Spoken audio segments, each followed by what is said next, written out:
Nobody cares about this, and you should, especially as people gripe and complain and mope about money not going as far. And everybody's looking to the government to help them out. And it always seems to be that the solution has to be with coming down with some government mandate or welfare statism, which is worse. And that only aids in the problem. It doesn't fix it. It doesn't help it at all.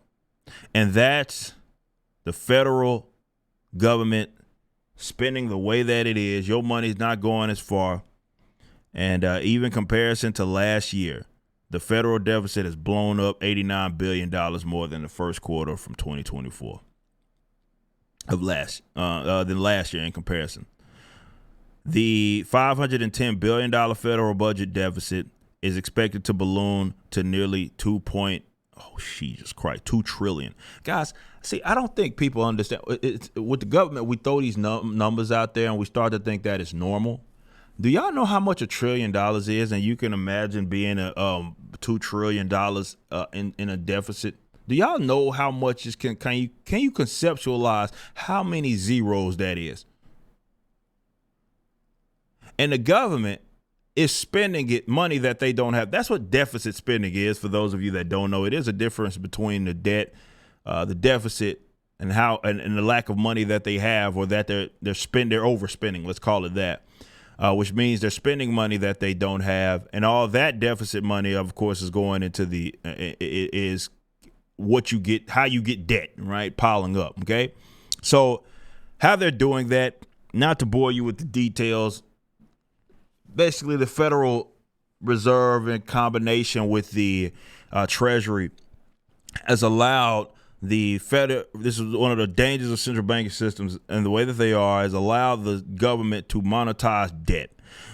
So what they're essentially doing is selling off assets of unborn people. Let's just call this exactly what it is.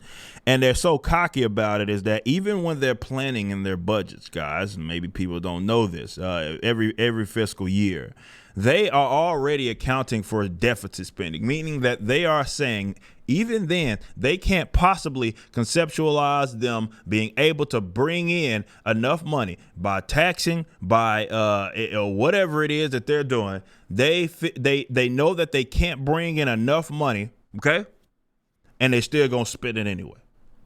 And then people, again, when you combine all of these problems, and then you get people that want to run around like, what's happening? Why is my dollar not going far enough? It's not as long. I spend money and don't get it. Just go to the grocery store. Now $100 ain't nothing.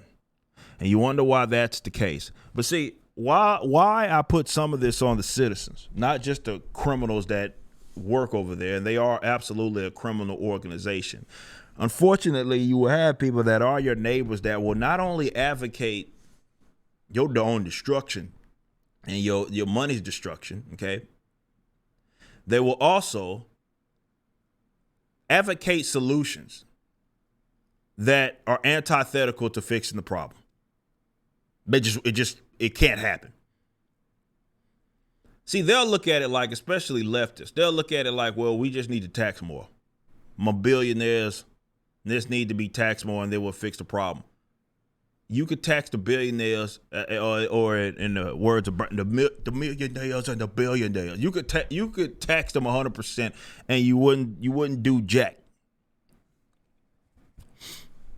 Because the government has a spending issue. And most of that does not go to defense, by the way. There's this perpetual myth that people think, well, we're spending all this money on defense. If you just cut that, no, that wouldn't do anything either. Most of what the government spends money on every fiscal year is some form of welfare statism. It appears in different ways.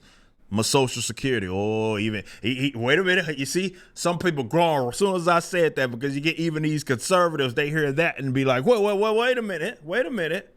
That's the welfare statism that we do like.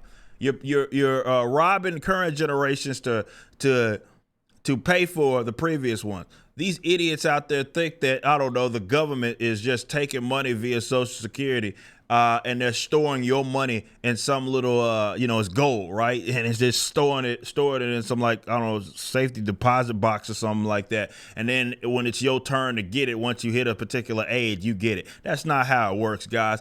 And there's no getting your money back. When you start talking about, okay, well, if they're going to get rid of Social Security, they should give me my money back. Your money's gone, bro.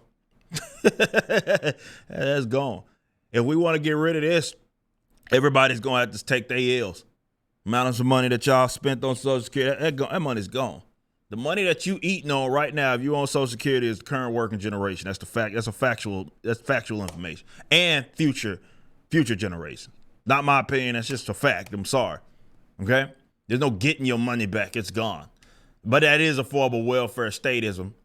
And there's all sorts of forms of welfare statism. When you see how much the government spends fighting poverty and all of that, you start to just see how crazy it is.